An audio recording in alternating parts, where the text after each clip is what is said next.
BJP नेता सुधीर मुनगंटीवार ने चुनाव पूर्व बैठक पर कहा कि ये नियमित समीक्षा बैठक है जिसमें जनता के हित पर चर्चा होती है। उन्होंने किसानों के पैकेज, अमित शाह संग बैठक और कांग्रेस पर तीखा पलटवार करते हुए जवाब दिया है।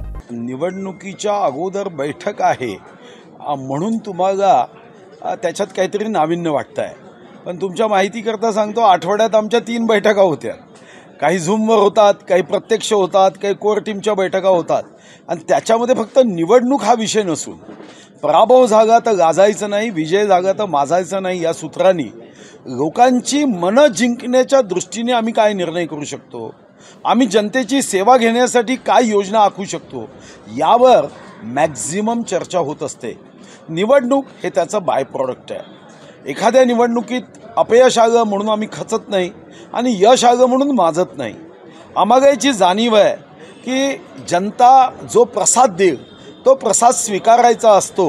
तो कधी गोड असेल, कधी तुरट असेल, कधी खारट असेल, तो आंबट असेल, कडू असेल, जो प्रसाद देईल निवडणुकीत तो स्वीकारायचा आणि पुढच्या जनतेच्या हितासाठी निर्णय घेत जनसेवेसाठी पुढे जायचं।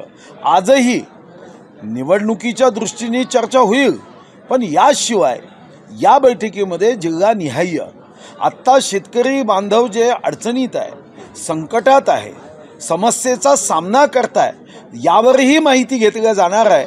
ज्या आम्ही 31,000 कोटीपेक्षा जास्त रक्कम 31,628 कोटीचं पॅकेज हे शेवटच्या पंक्तीत बसलेल्या अडचणीत आलेल्या शेतकऱ्यांपर्यंत कसं पोहोचवता येईल या दृष्टीने ही चर्चा होणार आहे।